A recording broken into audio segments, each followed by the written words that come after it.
So this is me. You can read it at your leisure. I do have a number of handouts available on my website. There's a scan code here. I'll show the scan code at the end as well for easy access to my handouts. And the ones listed here are the ones that are generally relevant to today's session. And again, I will show this slide at the end as well. So my objectives for today: one, to identify some of the contributing factors for shoulder, elbow, and wrist instability in individuals with hypermobility, to describe safe body mechanics and joint protection principles for the arm. We want to avoid instability if we can. List supports and assistive devices that can minimize strain to the upper extremity, and explain some important principles for exercising when you have unstable joints in the arm. This is my overall approach to managing patients with hypermobility. At the top is my foundation level for stabilizing patients, no pun intended there. But sometimes patients their situation is just too unstable for them to engage in physical therapy. At the left, you can see assisting patients in identifying and managing comorbidities like POTS and MCAS and GI and fatigue, sleep disorders, things that you've been hearing a lot about, because when people feel awful, it's hard for them to engage in physical therapy. In the center, you can see calming, central, autonomic, and peripheral nerve sensitization. Often people with hypermobility have a nervous system that's on overdrive. And if your nervous system is oversensitive, it's likely that everything you try will make you worse. And if you've had that experience that everything you try makes you worse, you probably need to calm your nervous system first. Then also to educate patients about good posture, joint alignment, body mechanics, so that we decrease the mechanical stress to our joints and our muscles. After that, I get into the more standard physical therapy of proprioceptive or body awareness training, motor control training, as well as stabilization, strengthening, flexibility, aerobic, applying that to function, and then flare management. And when physical therapy fails, it's often because they go straight to the stabilization and strengthening. It's like, oh, you're unstable, let's give you strengthening exercises. But if you don't have those foundation levels, those exercises may do you more harm than good. In yellow, you'll see the items that I'll be focusing on today. Obviously, lots of body mechanics, joint protection. I'll talk a little bit about proprioceptive and motor control training, and a little bit about strength training as well. So there are many causes of shoulder, elbow, and wrist instability, and I will just say there are lots of other problems you can have with your shoulder, elbow, and wrist other than instability that I'm not talking about today. So I'm not going to be talking about nerve compression disorders and tendon problems. We're going to be focusing on instability in particular. And so the shoulder, one of the big causes is bad alignment of the shoulder, where the shoulder blade is tipped and the arm bone can just drag or hang out of the socket. We'll talk about that. Bad alignment of the rib cage, because your shoulder blades are on your rib cage, your thoracic spine. So if your rib cage and thoracic spine is collapsed, your shoulder blades will be in the wrong place. Gravity is a big force for our shoulders. Just the weight of your arms may be enough to sublux them. I tell my patients, being hypermobile is kind of like carrying 20 pounds of groceries around all day long, and your arms just drag down. And then inadequate body awareness and motor control to control the movement that we have, so our shoulders and elbows and wrists kind of flop around. In the elbow, improper posture or alignment, particularly hanging on elbows if you're ever putting weight on them or just hanging them back. Forces produced by lifting and carrying again, and then overuse of the wrist muscles affects the shoulder or the elbow as well. In the wrist alignment positions can destabilize, especially weight on extended wrist, which is involved in some really nice exercises. And then forces from gripping. When you grip strongly, your wrist bones spread out, and that can increase instability. So we'll be talking about how to manage these things. So shoulder posture and instability. On the top, you can see a picture of drooping shoulders, which is what a lot of my patients look like. And it's often because we kind of collapse into gravity, because it takes so much work to hold against gravity. But what happens is when the shoulder blade tips down, the arm bone is a small ball in a very shallow cup. And when your shoulder blade tips down, you've just tipped your cup over and the arm bone doesn't have anything holding it in other than the ligaments, which are too stretchy. The other problem with alignment is that we often have forward shoulders. That is, the arm bone is often forward. And if you feel the front of your shoulder and you can feel the ball of your arm bone, your humerus bone, your shoulder is forward. It's not properly centered in the socket, and we'll talk about that as well.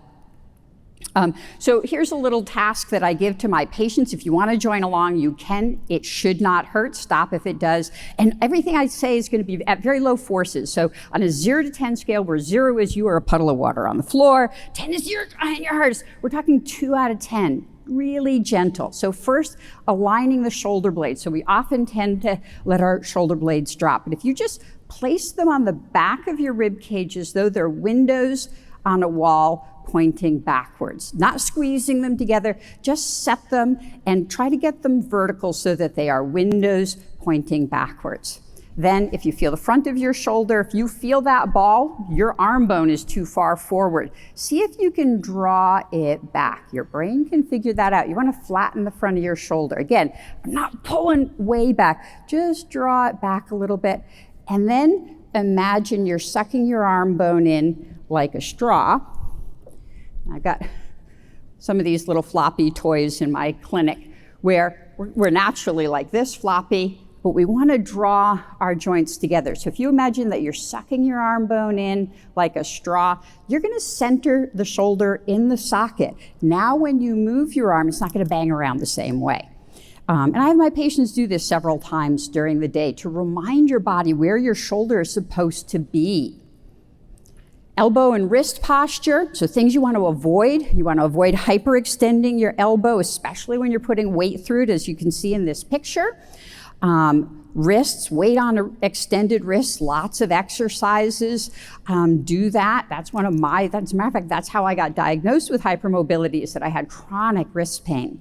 Forceful gripping, as I mentioned, also, it spreads out the bones in the wrist and can increase instability. So better options, modify tasks that are stressful to your joints.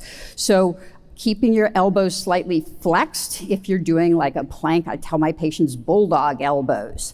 If your wrists are not good, maybe doing a plank, assuming you're doing planks, you're trying to put your weight on your forearms instead of your wrists. Or if you are higher function, doing more aggressive exercises using push-up bars or weights that you can see in this picture here. You want to keep your elbows and avoid forceful gripping.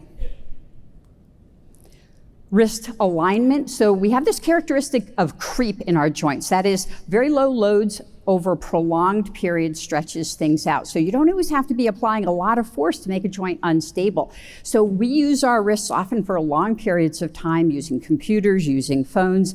And if you're in a bad alignment for a long time, it's going to stretch those tissues out. And this picture is a good example of how we want to be aligned when we're using our keyboard. In general, you want to be in mid-range. You don't want your wrists tipped one way or the other. So some principles of joint protection, using your body in ways that minimize the stress to your joints when possible. And everybody's going to be different because you have different vulnerable joints than I have. But when possible, use the bigger and stronger joints. So rather than vacuuming by moving your arm, which is really stressful to the arm, maybe you can move your legs if your legs are stronger, right? So shifting effort to bigger joints if those joints are shrunk. Minimize the forces on the joints or minimize repetitive activity. Avoid lifting heavy objects, especially in ways that pull the joints apart. We'll talk about that with shoulder exercises in a moment. Try to keep your joints near neutral, in mid-range. Try to keep your spine in good alignment. We heard a lot about that yesterday. Using the proper tool for the job. So sometimes adaptive tools can decrease the stress to our joints. Keeping muscles strong, so strengthening, but it has to be done in a safe and proper way. Avoid staying in one position for too long, that creep characteristic of ligaments gradually oozing and lengthening. And then when necessary, use supports and braces and tape, and I'll give you some examples of those. So here are some examples of wrist and elbow protection. So on the left, you can see if you're lifting a jug of milk or juice, instead of doing it in one hand, use two hands. That decreases the load on each one. If you're holding spoons or stirring or tools, if you can use tools that allow you to stay in mid-range, and the adapted knife in that picture is a good example of, rather than making your wrist adapt to the tool, get a tool that allows your wrist to be in the right position.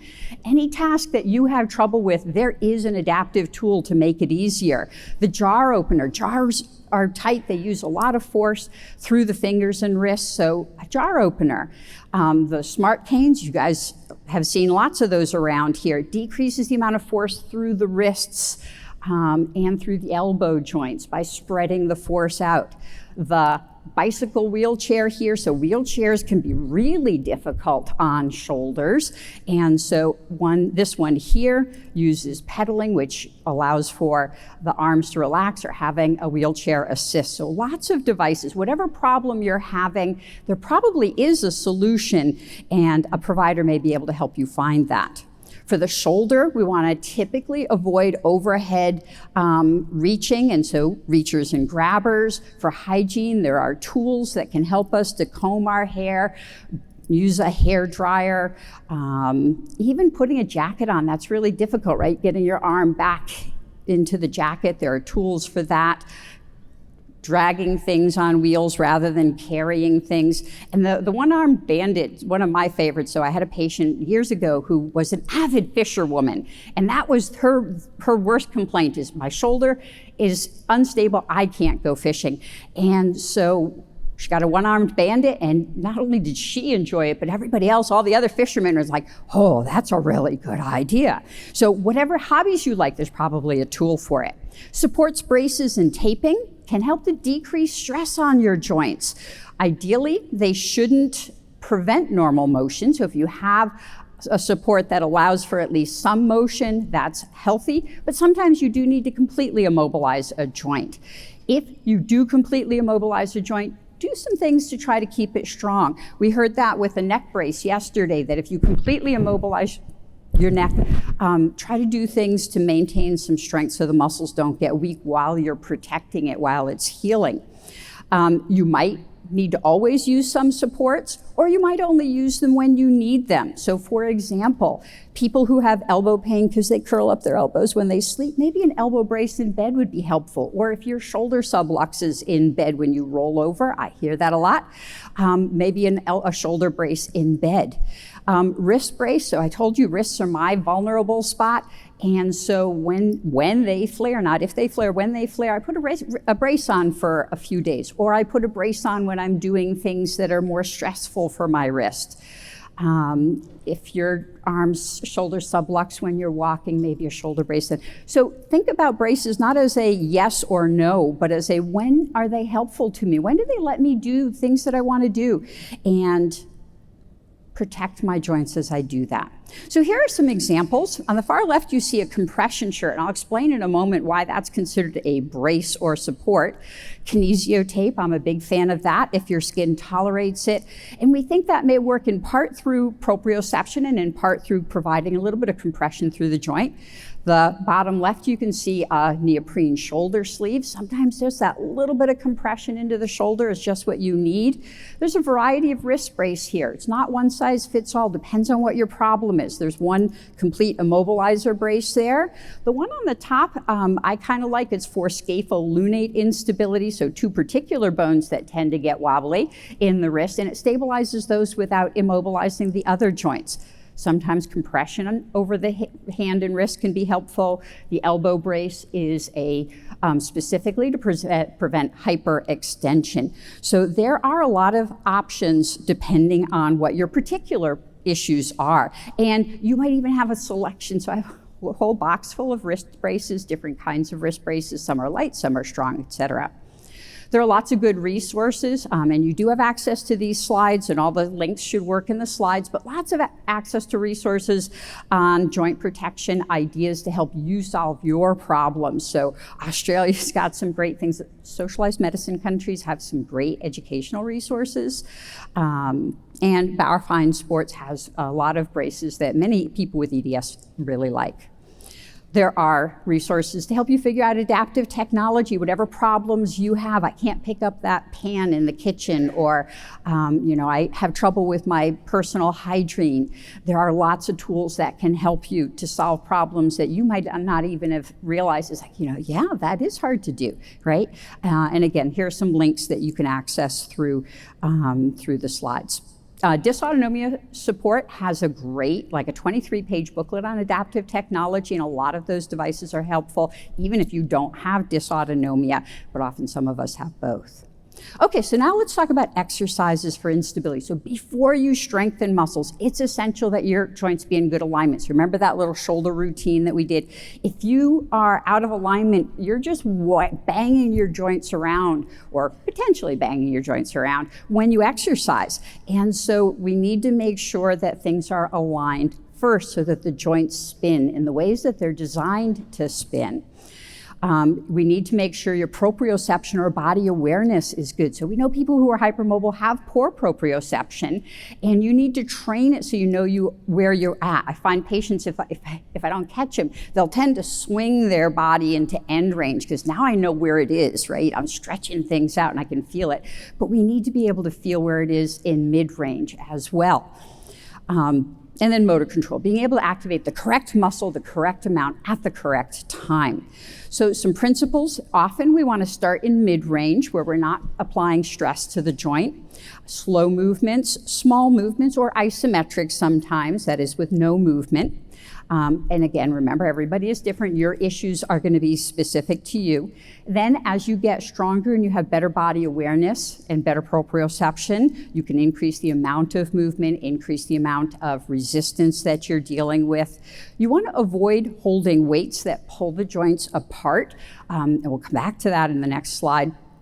Avoid forceful gripping. Remember, that's stressful to the wrist. And be aware of your other joints, because an exercise that might be good for your shoulder might be bad for your wrist. So a little bit of the research. We know that exercises are good for shoulder instability in patients with hypermobility. We also know that holding a 2-pound dumbbell pulls your shoulder apart a measurable amount. That is, it increases the instability, and that's where we generally want to avoid holding weights. Not that it can't be done safely. If you draw your shoulder in and activate your muscles correctly, you can do it safely, but the tendency is that it's going to pull the joint into subluxation. Patients can tolerate heavy, intense exercise, but you have to be doing the right exercises and correctly. But if you are able to do forceful exercises and it feels good to you, don't let people tell you that it's bad for you. A compression shirt, remember on the braces slide, I showed you the compression shirt, that can increase stability and decrease pain, increase strength in shoulders when you're exercising. But it only lasts while you're wearing it. It probably works by providing body awareness. Elbow compression sleeves are similar. That compression sleeve helps to improve the accuracy of our reaching, so that improves our proprioception. And then some funky exercises like strengthening your thumb moving out and your pinky moving out is good for strengthening certain bones in wrist instability. Facilitating proprioception or body awareness, we've talked about contact, so braces, sleeves, the tape. Vibration can be helpful. Visual feedback, mirrors. The device at the bottom right is a gyroscope, and it gives a vibration feedback. There are games for proprioception, which makes life more fun, that require coordination, small range movement in the arms. I'll show you a few exercises. A cheap one you can do at home is get a paper cup and a marble and just roll it around. And you can either focus on the wrist movement, wrist and elbow, or wrist, elbow, and shoulder.